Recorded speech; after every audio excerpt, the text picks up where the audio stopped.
అందరికీ hi, welcome to my channel. ముందుగా mushroom curry కోసం మష్రూమ్ 200 గ్రామ్స్ ప్యాకెట్ తీసుకొని కొంచెం గోరువెచ్చని నీళ్ళల్లో మష్రూమ్ వేసి బాగా క్లీన్ చేయాలి. ఇది మట్టి మట్టిగా ఉంటుంది. 2-3 టైమ్స్ క్లీన్ చేసుకోవాలి, లేకుంటే మొత్తం నోటికి తగులుతుంటుంది. చాలా జాగ్రత్తగా క్లీన్ చేసుకొని పక్కన పెట్టుకోవాలి.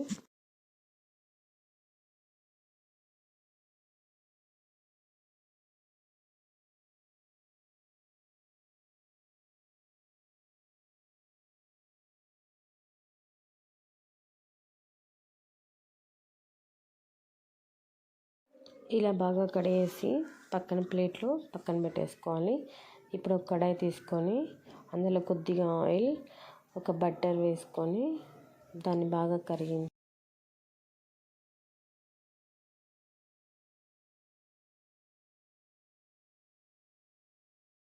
బట్టర్ బాగా కరిగిన తర్వాత ముందుగా కట్ చేసి పెట్టుకున్న 2 గ్రీన్ చిల్లీ, సన్నగా తరిగి పెట్టుకున్న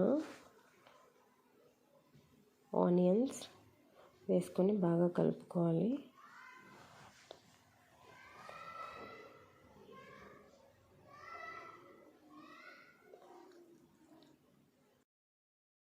ఆనియన్స్ వేగేలోపు మష్రూమ్ని సన్నగా కట్ చేసుకొని పీసెస్గా కట్ చేసుకొని పక్కన పెట్టుకోవాలి. ఇలా మొత్తం మష్రూమ్స్ని సన్నగా కట్ చేసుకొని పక్కన పెట్టేసుకోవాలి. ఇప్పుడు ఆనియన్స్ వేగిన తర్వాత 1 స్పూన్ జింజర్ గార్లిక్ పేస్ట్ వేసుకొని కలిపెట్టాలి. పచ్చివాసన పోయేంత వరకు జింజర్ గార్లిక్ పేస్ట్ని వేయించాలి. ఇప్పుడు ఇందులో కొంచెం కరివేపాకు, ఇప్పుడు ఇందులో దీనికి సరిపడా సాల్ట్ వేసుకోవాలి.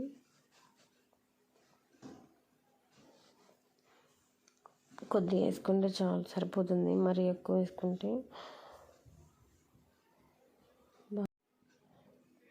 కొంచెం కారం, కొంచెం ధనియాల పొడి వేసుకొని కలిపెట్టాలి. ఇందులో కొంచెం జీరా పౌడర్ వేసుకున్నా బాగుంటుంది. మొత్తం కలిసిపోయేలాగా కలిపెట్టేసి మూత పెట్టేసి ఇందులో వాటర్ పోవడానికి ఒక 10-15 మినిట్స్ పడుతుంది. ఇలా మొత్తం వాటర్ పోయాక ఇట్లా కలిపెట్టేసుకోవాలి. అంతే. ఇప్పుడు లాస్ట్లో కొంచెం కొత్తిమీర వేసుకొని ఒక 2 మినిట్స్ వేయించి ఆఫ్ వేస్తే సరిపోతుంది. Mushroom curry ready. ఇలా బటర్ పైన వేసి స్టవ్ ఆఫ్ చేసేస్తే మంచి స్మెల్ వస్తుంది.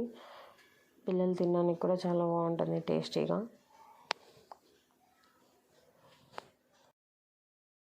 అంతే, చాలా ఈజీగా రెడీ అయ్యే మష్రూమ్ కర్రీ రెడీ. ఎలా ఉందో టేస్ట్ చేసి చెప్పండి. Thank you for watching my video.